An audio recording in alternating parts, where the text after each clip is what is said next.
भगवंताच्या 24 अवताराचं चिंतन सुद्धा आपण ऐकलं समजा. ते काय नाही, याच हिरण्यकश्यपूने हिरण्याक्षाने त्या ठिकाणी ही पृथ्वी रसातळाला घातलेली आपण ऐकली. भागवतामध्ये अनेक कथा आपण ऐकल्या. रसातळाला नेऊन घातलेली पृथ्वी ही पुन्हा वर कोणी आणली तर ते एक वराह भगवान आहेत.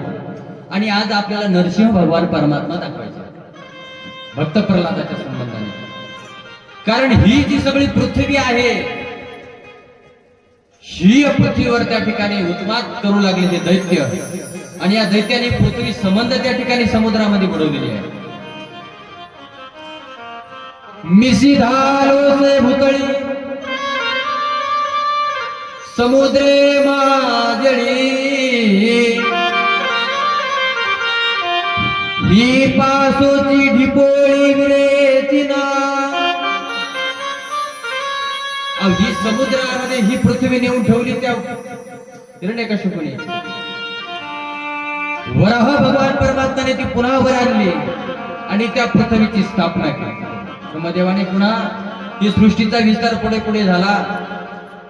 आदिती दिती वगैरे सर्व ते मनु आणि शत्रुपा हा सगळा विस्तार होत गेला. भागवत आपण कितीक वेळा ऐकलंय, ते सगळं संक्षिप्तमध्ये तुम्हाला पुढे पुढे सांगत जातो. आपल्या पृथ्वीवर पाणी किती टक्के आहे? भगवंताची लीला बघा, ज्याने पृथ्वीची स्थापना केली किती मस्त केलेली बघा. पाणी किती टक्के आहे? शाळेत कोणी गेलेलंच नाही का? सगळे माझ्यासारखे अडाणी सांगा तुम्ही. जल भूभाग किती आहे आणि पाणी किती आहे सांगता येणार नाही तुम्हाला. काहून सांगता येणार नाही? तुमच्या पाया पडतो सांगावं. कारण सगळंच काय मी सांगावं का? मला काय माहित नसेल तुम्ही सांगत जा. तुम्ही तर रान तुला दिले, मग त्यानं आम्ही काय तिथे मटई करावं काय? मला वाटते 70 का 75%, 73% ना. आता कोणी 70 म्हणते, 73 म्हणते, मी सगळं 75 सांगतो. किती 72% तुमचं म्हणणं काय? सांगा तुम्ही. 70 सांगा, कोणी 80 सांगा. हे 80च्या आत आणि 70च्या बाहेर, एवढं लक्षात ठेवा. 70च्या बाहेर आत नाही, 70च्या बाहेर आणि 80च्या आत, म्हणजे हा दोघांच्या मधला कार्यक्रम आहे. एवढं आपल्या या पृथ्वी भोवती त्या ठिकाणी पाणी आहे. पाणी मग एवढं जर पाणी आहे तर मग पृथ्वी केवढी आहे? राहिलेला भाग किती आहे?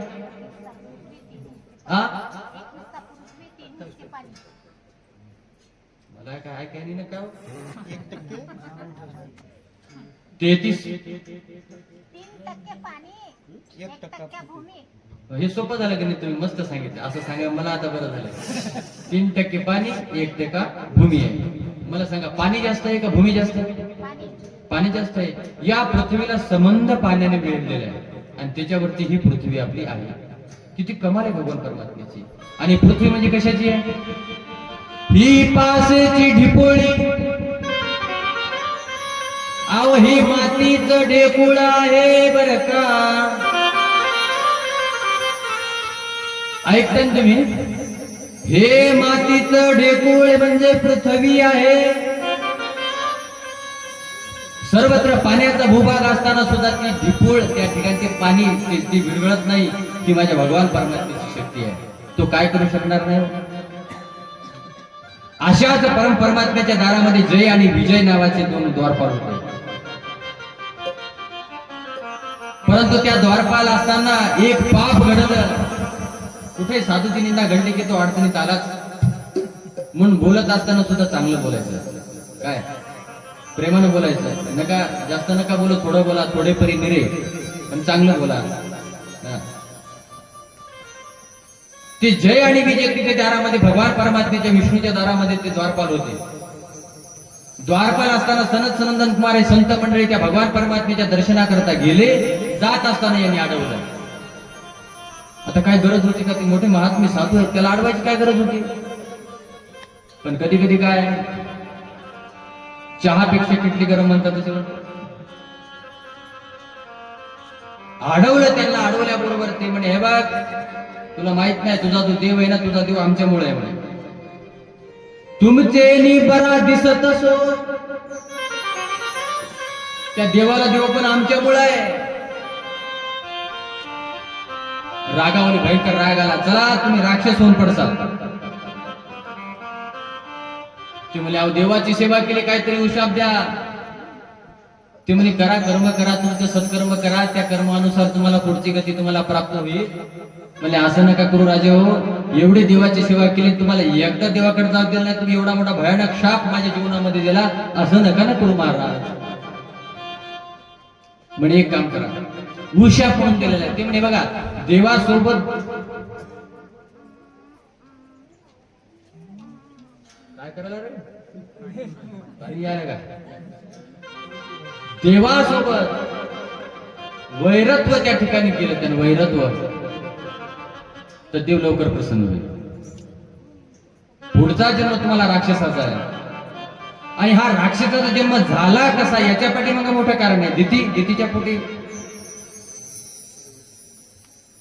दितीच्या पोटी जन्माला आले हे राक्षस. मला सांगा, हे ब्रह्मदेवाची सगळी संतान आहे. की ब्रह्मदेवाची मोठ्या घराण्यातले आहेत, हे चांगले आहेत, साधूच्या घराण्यातले आहेत. मग यायच्या घराण्यामध्ये असा हा हा हा जन्माला आला कसा काय? पण कोणी म्हणते ना, अरे भल्या माणसं, तुझा बाप कसा होता, तुझ्या बापाचा काय दरारा होता, आणि तू काय करून बसला, हे काय आहेस हे? चांगल्या घराण्यातली. पण त्या दितीने काय केलं, ज्यावेळी जे कृत्य करायचं नाही त्यावेळी केलं, त्याचा परिणाम हे दोन राक्षस झाले. मला आता जास्त स्पष्ट बोलता येत नाही बाबा, वयाचा थोडीशी वयाची भानगड पडते, मी जरा लहान पडलो आहे की नाही, पण सगळीच गोष्ट सरळ सरळ मला असं सांगता येणार नाही. आता सायंकाळच्या वेळेला त्या ठिकाणी त्या दितीने आपल्या पतीकडे त्या ठिकाणी रथ होण्याचं सुख, पतिसुख मागितलेलं आहे. भगवान शंकराच्या प्रदक्षिणेची वेळ आहे, ते लक्ष्मीच्या प्रदक्षिणेची वेळ आहे. त्या वेळेला त्या ठिकाणी पतिसुख मागितलं. त्याने सांगितले वेळ बरोबर नाही, वेळ चुकीची आहे, पण झाला असा मागे. परिणाम हिरण्यकशिपाने हिरण्यकशिप जन्माला आले, म्हणजे राक्षस जन्माला येतात. राक्षस जन्माला आले, परंतु आता हे राक्षस जन्माला आले, पण त्या राक्षसाच्या पोटी भक्त प्रल्हाद कसे जन्माला आले त्याचं चिंतन आपल्याला करायचं. आता किती बघा कसं, कशी गमत आहे भागवत कथेमध्ये, किती मौज आहे, किती मजा आहे. फक्त तुम्ही ऐकणार, तुम्ही चांगले म्हणून मी सांगायला गेलो एवढं. हे बघा, पहिला देवतेच्या आश्रयात आलेले ब्रह्मदेवाचे अनुवंशी, त्याच्यानंतर ते झाले राक्षस. काही दिवस भगवान परमात्म्याच्या दारात पुन्हा राक्षस झाले, आणि त्या राक्षसाच्या पोटी भक्त प्रल्हाद जन्माला आले. हे कसं काय, असं कसं काय? परिणाम असा झाला की याने असं ठरवलेलं आहे, हिरण्यकशिपूचा त्या ठिकाणी कशिपूचा भाऊ आहे हिरण्याक्ष, त्याचा वध केला भगवान परमात्म्याने. वध केल्याच्या नंतर हा चिंता हम छोडेंगे नाही, मारल्याशिवाय सोडणार नाही. तप करायला गेला जंगलामध्ये. तप करत असताना प्रकार असा घडला, ज्या अरण्यामध्ये तप करण्याकरता गेला तिथे त्याला अपशकुन घडला हिरण्यकशिपूला. काही गोष्टी सोडून देतो, काय सांगतो बरं का. पुढे आपल्याला कृष्ण जन्म करायचा आहे, आता भक्त प्रल्हादाची झाकी आपल्याला दाखवायची. म्हणून अपशकुन घडला. अपशकुन काय घडला, तो तिथे उभा राहिला, ध्यानस्थ बसलेला आहे, परंतु एका पाखराचा आवाज आला. काय आवाज आला, तो पाखरू म्हणू लागला, नारायण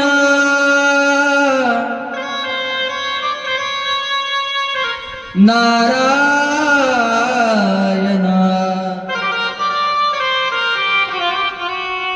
घोर जंगलामध्ये असं कोण आहे की नारायणाचं स्मरण करते? माझ्या दुश्मनाचं स्मरण करणारा इथे कोण आहे?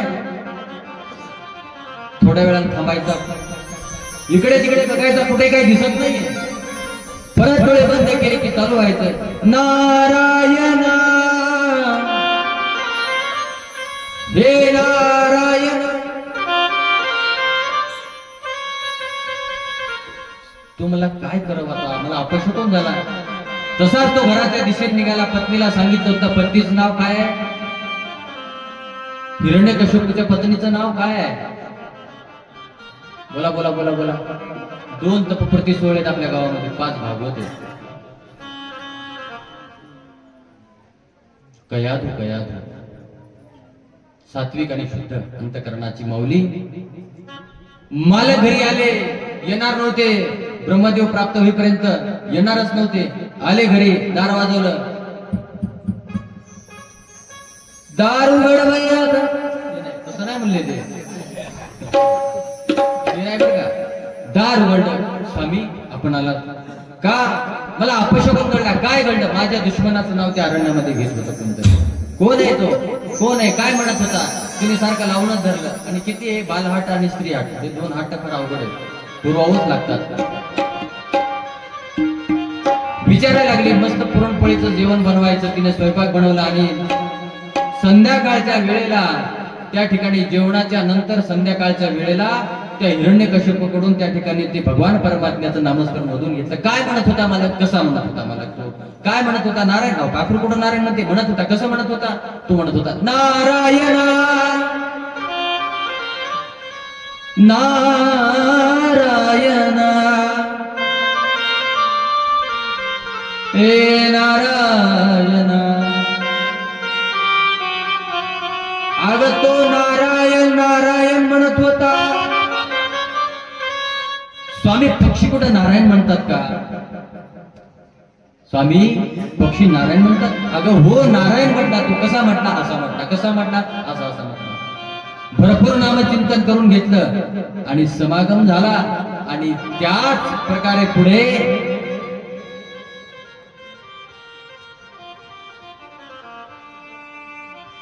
भक्त प्रल्हाद महाराजांचा अंकुर त्या पोटामध्ये वाढू लागला. आता ते भक्त प्रल्हाद कोण आहेत? तुम्ही सांग महाराज, तुम्ही तर मला भारीच दिसायला लागले. हे कोण होता, त्याच्यानंतर ते कोण होता असं सांगता. आणि असंच सांगावं लागते. माहित असतं पाहिजे भक्त प्रल्हाद. भक्त प्रल्हाद भक्त प्रल्हाद होते कोण? कोण आहेत ते? कोण आहेत ते? म्हणजे भक्त प्रल्हाद. भक्त प्रल्हाद कोण आहे? भक्त प्रल्हाद. आपण भक्त प्रल्हादच कोण आहे? अवतार अवतार अवतार अवतार आहे. ते अवतार कार्य, ते साक्षात भगवंत आहे. उद्धव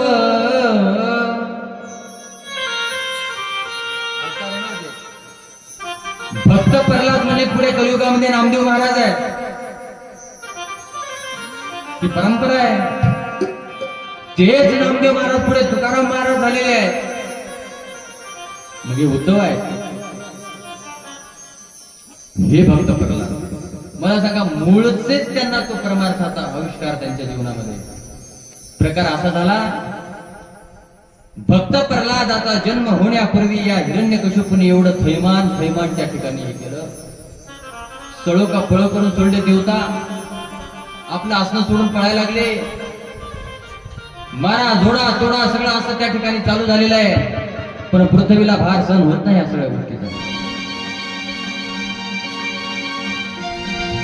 निश देवता पृथ्वी मला करायची, हा पण त्याने उचलला. मोडिले यज्ञ तोडिले. त्या ठिकाणी त्या यज्ञाचा उध्वंस करायचा, साधू संतांना त्या ठिकाणी अपमानित करायचं, सगळं हे ते हिरण्यकश्यप करायला लागला. परिणाम असा झाला, त्यांच्याच पोटी भक्त प्रल्हादाचा जन्म झाला. भक्तवर्य भक्त प्रल्हाद भगवान. भक्त प्रल्हाद जन्माला आले. मोठा आनंद राजाला झाला. आनंद झाला. वा वा वा वा, मुलगा झाला. आता मला चिंता नाही, कारण माझी परंपरा हा आता पुढे चालवणार. त्याची परंपरा काय होती? त्याची परंपरा एकच होती. माझ्या राज्यामध्ये कोणी त्या विष्णूचं कोणी त्या देवाचं नाव घ्यायचं नाही. नाव न घेई देवाचे हे ब्रीद हिरण्यकश्यपूचे. माझ्या राज्यामध्ये देवाचं नाव कोणी घ्यायचं नाही, हे ब्रीद त्यांनी ठरवून दिलं होतं. आता ही माझी परंपरा माझा मुलगा सुद्धा पुढे चालवणार आहे.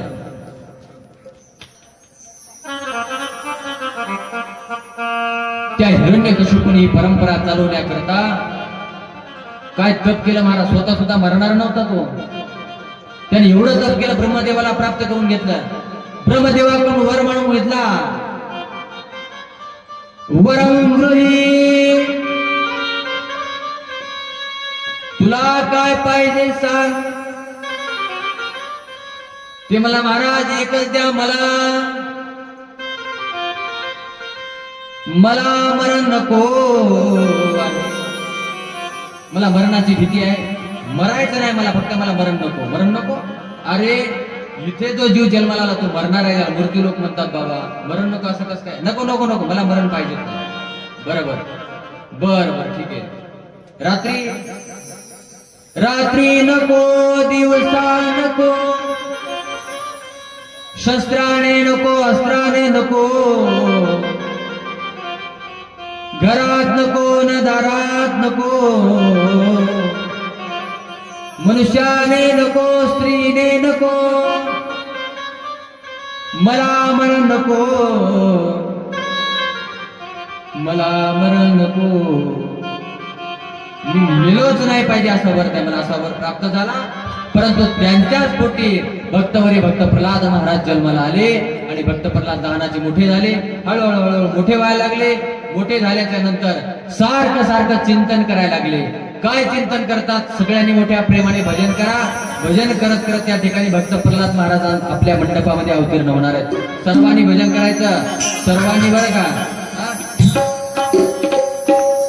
नारायणा नारायणा ओम नमो नारायणा. बोला नारायणा नारायणा.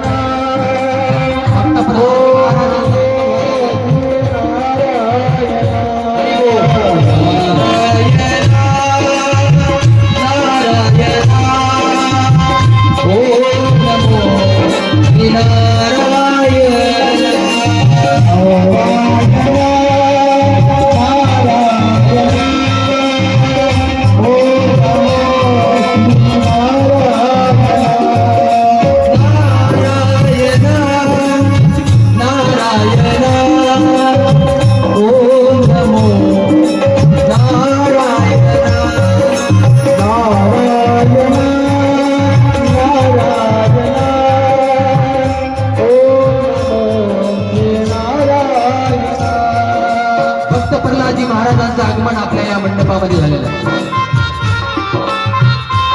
त्यांच्या वडिलाला नारायण नावाचं त्या ठिकाणी हरिबोल नारायण भगवान परमात्म्याचं नाव घ्यायचं नाही हे ब्रीद त्या हिरण्यकशिपूचं होतं. त्यांच्याच वंशामध्ये एक हरिभक्त जन्माला आला, भगवत भक्त जन्माला आला. सारखं त्या ठिकाणी भजन चालू आहे.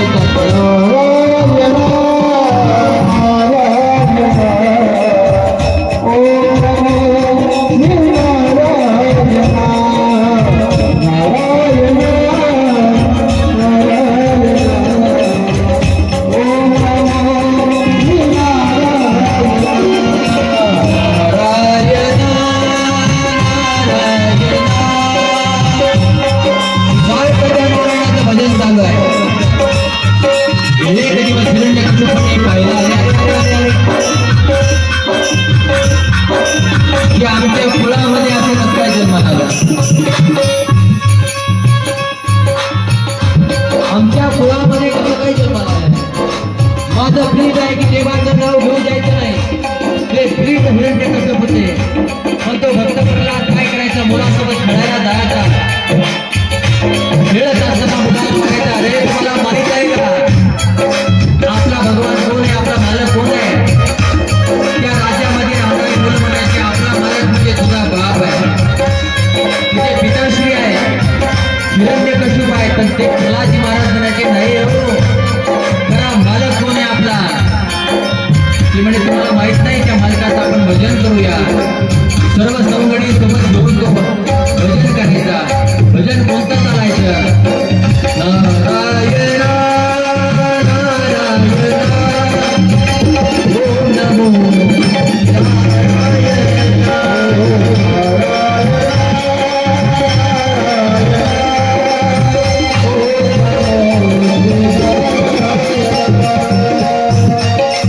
हळूहळू भक्त प्रल्हादजी महाराज मोठे झाले.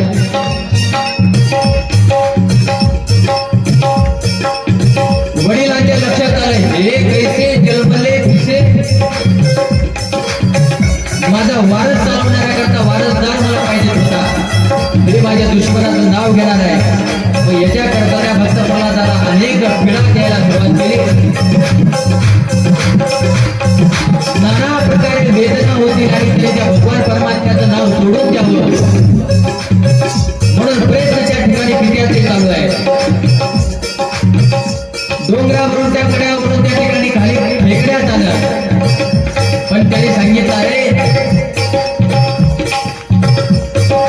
वाचवणारा जर माझा भगवान परमात्मा आहे तर मारायला कोणी अजून जन्माला आलेला आहे. मार सके ना कोई जिसको राखे सैया. माझा परमात्मा परमेश्वर माझं रक्षण करणार आहे. नारायण नारायण ओम नमो नारायण नारायण. एक दिवस घडला उजळला, याला आता कुठेतरी बसला पाहिजे म्हणून उकळत्या तेलामध्ये त्या भक्त प्रल्हादाला टाकला. पण हे प्रमाण शेवटपर्यंत लक्षात ठेवा, जिसको राखे सैया मार सके ना कोई. ज्याचं रक्षण करणारा तो भगवान परमात्मा आहे, त्याला कोणी मारू शकत नाही. भगवान परमात्म्यानं त्याही प्रसंगातून भक्त प्रल्हादाला वाचवलं. पुढे हिरण्यकश्यपूची बहीण असणारी होलिका, तिला असा भगवान परमात्म्याचा वर होता. आई बाबा टाळी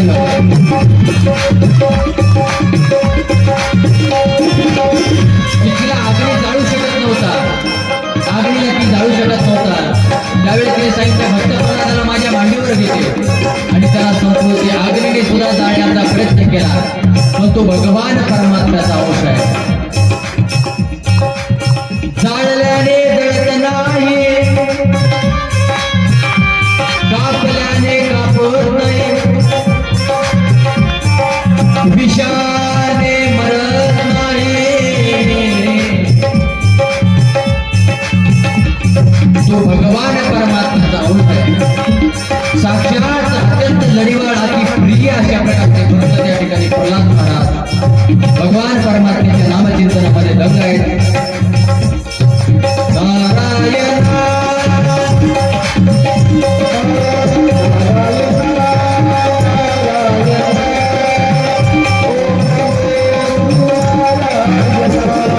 नारायण घडलेला हिरण्यकश्यपूने त्यांना शिकवण्याकरता शाळेमध्ये टाकलं पाहिजे. हे जर सारखं नारायण नारायण म्हणत बसेल तर उद्या माझा भवितव्य धोक्यात आणेल हा मुलगा. म्हणून याला शाळेत टाकलं पाहिजे. तर मोठ्याचा मुलगा शिक्षक घरीच बोलवले. या भक्त प्रल्हादाला शिकवण्याकरिता दोन शिक्षक त्या ठिकाणी ठेवले आहेत. एकाचं नाव शेठ आणि एकाचं नाव अमर काय. षंड आणि अमरका त्या शाळेमध्ये शिकवण्याकरिता ठेवले आणि शिकू लागले. सर्व श्रद्धाधीश आपले परमपिता कोण आहे असं ते प्रल्हादाला शिक्षण देऊ लागले. परमात्मा शिक्षण देत असताना त्या हिरण्यकश्यपूचा त्या ठिकाणी बोलबाला करू लागला. कारण जाशी खावी बोली त्याची वाजवावी टाळी. ऐका मंडळी, हिरण्यकश्यपूचं गुणगान गाऊ लागले ते दोन ठेवलेले शिक्षक. षंड आणि अमरकर हे दोन्ही शिक्षक आहेत. आणि शिक्षक त्या सांगायचे बाळा प्रल्हादा, अरे या विश्वाचे मालक तुझे पिता आहे, ऐकून घ्यायचा मालक. प्रल्हादजीने ऐकलं. शाळेमध्ये इंटरव्ह्यू झाला. गुरुजी बाहेर गेल्याच्या नंतर 1 मिनिटासाठी सर्वांनी उभं राहायचं. शाळेतले गुरुजी बाहेर गेले. खाली बसलेले सगळे मुलं उठून उभे राहिले.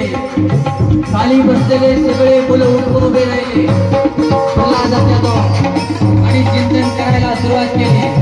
ते म्हणले आपल्या परमपित्याचं भजन करायचं. भजन करायला सुरुवात केली.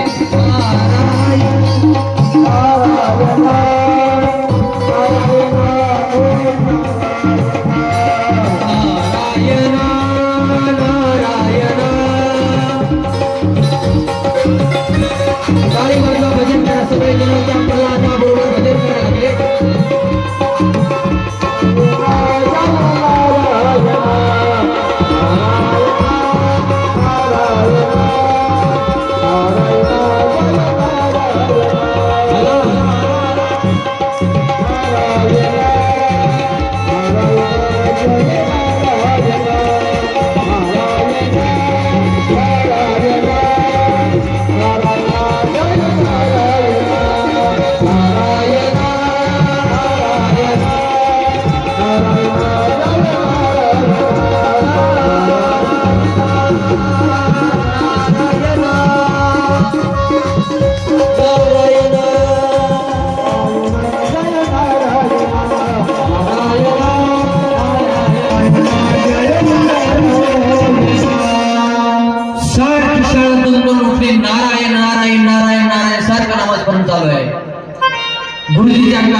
तळात नारायण नारायण म्हणाले. ते पळत गेले महाराज. गुरुजी अरे अरे अरे लवकर येऊन काय घालवतो काय मला? तुझ्या बापाला त्या ठिकाणी नारायण तुला आवडत नाही. त्यांनी काय केलं? गुरुजीने एक छडी मारली नारदाच्या प्रल्हादाच्या हातावरती. छडी मारल्याबरोबर जसा करंट त्या ठिकाणी सप्लाय होता तसा करंट सप्लाय झाला. ते गुरुजी सुद्धा नारायण नारायण म्हणायला लागले. नारायण नारायण ओम नमो श्री नारायण नारायण नारायण. सगळी शाळा नारायण, गुरुजी नारायण, सगळे नारायण. म्हणले आता हे असं चालणार नाही. बाप वैतागला लेकराला. म्हणलं आता काय करायचं बाबा? वैतागला, मांडीवर घेतला आपला प्रल्हाद आणि सांगितलं बेटा, ए बेटा शेवटचा प्रसंग आहे आता. बेटा ऐक ना बाबा. ते आपलं खानदान संपवलं त्यांना. मी त्याचा शत्रू आहे. एक नंबरचा शत्रू माझा तो भगवान श्याम सुंदर आहे. आणि तू त्याचं स्मरण करतोस, करू नको. आपल्या लेकराला मांडीवर घेतलं, मांडीवर घेतलं. कुरवाळू लागला. बाळा ए बेटा. तो म्हणला बोला ना बाबा. का रे? प्रत्येक माय बापाची इच्छा असते की लेकरानं बापाचं ऐकावं. ऐकशील ना माझं? प्रल्हाद म्हणते हा ऐकतो, हा ऐकतो. मग बेटा भगवान विष्णू आपला कोण आहे? तुला माहित नाही आपला भगवान विष्णू माझा शत्रू आहे. त्यावेळेस भक्त प्रल्हाद सांगतात बाबा भगवान परमात्मा आपला शत्रू नाही, तो तर विधाता आहे. बाबाकडे बघत राहिला तो भक्त प्रल्हाद. बापाचा ऐकत राहिला, कारण तो आज्ञाधारी पुत्र होता. बेटा माझा मानस आहे की हे संपवायचंय आपल्याला. आणि त्या ठिकाणी त्या भगवान परमात्मा तुझा जो काही नारायण आहे त्याचं नाव घेऊ नको बेटा. नाव घेणार नाहीस ना? मी घेणार नाही. पण नाही घेणार म्हणून आतापर्यंत सगळी शाळा दुमदुमून टाकली, सगळं राज्य दुमदुमून टाकलं, पण त्याचं नाव घ्यायचं नाही. तिने बाबा त्याचं नाव घेतल्याशिवाय राहणार नाही. बाबा त्याचं नाव घेणार, कारण त्याने तुम्हालाही निर्माण करणारे, तुम्हाला निर्माण करणारा तोच आहे. आणि मला सुद्धा निर्माण करणारा तोच आहे. या जगताला निर्माण करणारा तोच भगवान विष्णू नारायण आहे. बाबाचं टेम्परेचर वाढलं. तो म्हणला माझंच पोरगं माझ्याच मांडीवर बसून त्या देवाचं गुणगान गायला लागले. हे सगळं निर्माण त्यानं केलेलं आहे. हो त्यानं केलेलं आहे. मग तो राहतो कुठे? तो परमात्मा राहतो कुठे? तो राहतो कुठे? असं त्या ठिकाणी सांगायला लागले. त्यावेळेला तो म्हणतो अहो बाबा परमात्मा कुठे राहतो? तो प्रल्हाद सांगायला लागला तो सगळीकडे राहतो. या विश्वामध्ये तो परमात्मा आहे. तो सगळीकडे राहतो. तो या विश्वामध्ये नटलेला आहे. देव नटला नाना परी भरोणी उरला तेरा तरी. बाबा ओ बाबा ऐका ना, तुम्ही वैरत्व माझ्या परमात्म्यासोबत का करता बाबा? का करता? तो परमात्मा कुठे? तो परमात्मा इथे आहे, तो परमात्मा तिथे आहे, तो परमात्मा तुमच्यात आहे, तो परमात्मा माझ्यामध्ये आहे. काय परिव्यापक सर्वत्र समाना. बाबा ऐका ना, तो परमात्मा सगळीकडे वैरत्व करू नका बाबा. भक्त प्रल्हाद आपल्या बापाला सांगायला लागला बाबा ऐका तुम्ही त्या परमात्म्यासोबत वैरत्व तुम्ही करू नका ना बाबा. तो परमात्मा सगळीकडे बाबा ऐका माझं. पण तो बाप आहे तो राक्षस आहे ना. तो राक्षस कसं काय ऐकायला तयार नाही. उत्तरला उभा राहिला तो हिरण्यकश्यप रागात म्हणायला लागला सांग तुझा परमात्मा कुठे? सांग तुझा परमात्मा कुठे?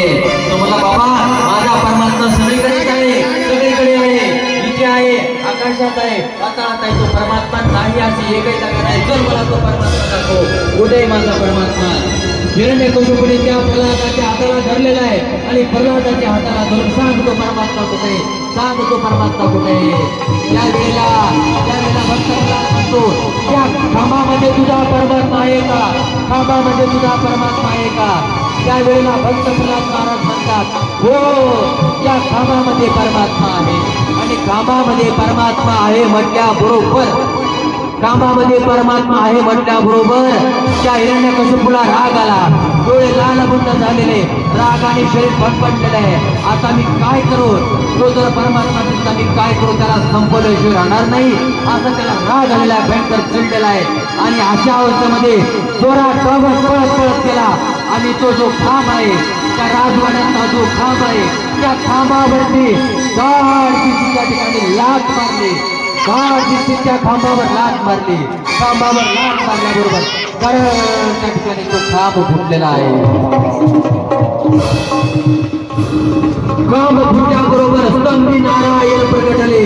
नरसिंह भगवान के जय, नरसिंह भगवान के जय, नरसिंह भगवान.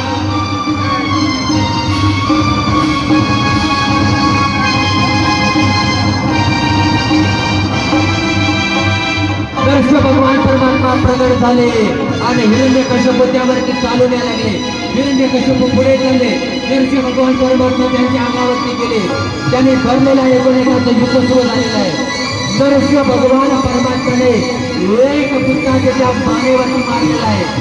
एक बुद्धा मारल्याबरोबर त्या ठिकाणी हिरण्यकशिपू खाली पडलेला आहे. हिरण्यकशिपू त्या ठिकाणी खाली पडतो. खाली पडल्याबरोबर त्या ठिकाणी भयंकर देवाला राग आलेला आहे. त्या ठिकाणी वाघाचा आवाज, त्या ठिकाणी वाघाचा आवाज, सिंहाचा आवाज भयंकर रागावलेला आहे. हिरण्यकशिपू भयभीत झाला. मला म्हणून नाही, भयभीत झालेला हिरण्यकशिपू त्या भगवान नरसिंहाच्या पुढे येतो आणि सांगतो, हे नरसिंहा, ए कोण आहेस तू मायावी, मी तुला घाबरणार नाही, मी तुझ्या बरोबर युद्ध करेन. काय युद्ध करेन, संवाद चालू आहे, संवाद चालू आहे. हॅलो, हे बघ, ऐक, हे बघ, मी मरणार नाहीये. तू मला मारण्याकरता आलेला आहे, तू मला मारणार आहेस, पण मी मरणार आहे. मी मरणार नाही. मला वर आहे, मला रात्री मरण नाही, मला दिवसा मरण नाही असं त्या ठिकाणी तो हिरण्यकशिपू सांगायला लागला. अरे मी या दिवसा मरणार नाही, रात्री मरणार नाही, मला मरण नाहीये. हे जो दिवस आहे या दिवसा मरणार नाही, रात्री मरणार नाही, तू मला मारू शकत नाही. काय लागला तो हिरण्यकशिपू, अरे मला काही संपू शकत नाही, तू मला मारू शकत नाही. मरणारा नाही, तो राक्षस आहे. मारण्याकरता तू मला आला, पण मला मारणारा या पृथ्वीवर जन्माला अजून आलेला नाही. या ठिकाणी भगवान नरसिंहाने डरकाळी फोडली. मी तुला मारल्याशिवाय राहणार नाही, मी तुला मारण्याकरताच माझा नरसिंह भगवान हा अवतार झालेला आहे. मारू शकणार नाही. मला स्त्रीच्या हातून मरण नाही, मला पुरुषाच्या हातून मरण नाही. भगवान परमात्म्याला एवढा राग आला, अरे मी तुला मारण्याकरताच आलो, तू मरणार नाही. मला स्त्रीच्या हातून मरण नाही, मला पुरुषाच्या हातून मरणार नाही, मी शस्त्राने मरणार नाही असं म्हणून असा राग त्या ठिकाणी हिरण्यकशिपूला आला. तो धावत पुन्हा परमात्म्याच्या अंगावर चालला. इकडे हिरण्यकशिपूला पकडलं देवानी. पकडल्याबरोबर त्या ठिकाणी खाली पाडलेला आहे. खाली पाडला आपल्या अंगावरती त्या ठिकाणी घेतलेला आहे. मांडीवरती तो हिरण्यकशिपू घेतलेला आहे. हिरण्यकशिपू मांडीवरती घेतला. त्या ठिकाणी हिरण्यकशिपूला मांडीवर घेतल्या बरोबर हिरण्यकशिपूला मांडीवरती घेतला. मांडीवरती घेतल्यानंतर त्या ठिकाणी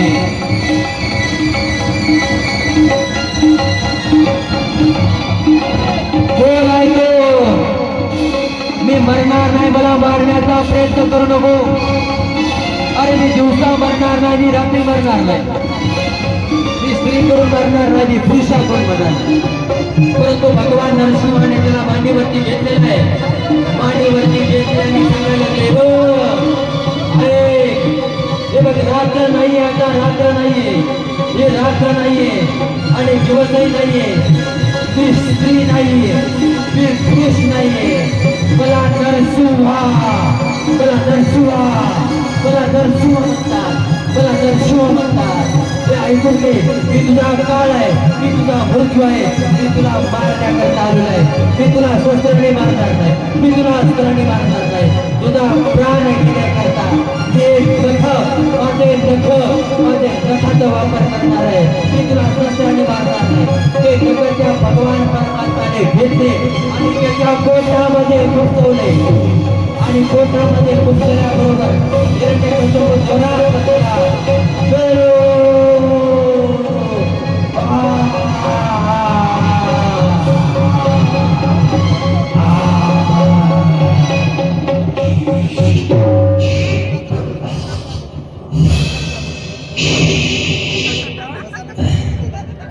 अशा प्रकारे हिरण्यकशिपूचा पण भगवान परमात्म्याचा क्रोध काही शांत झाला. भगवान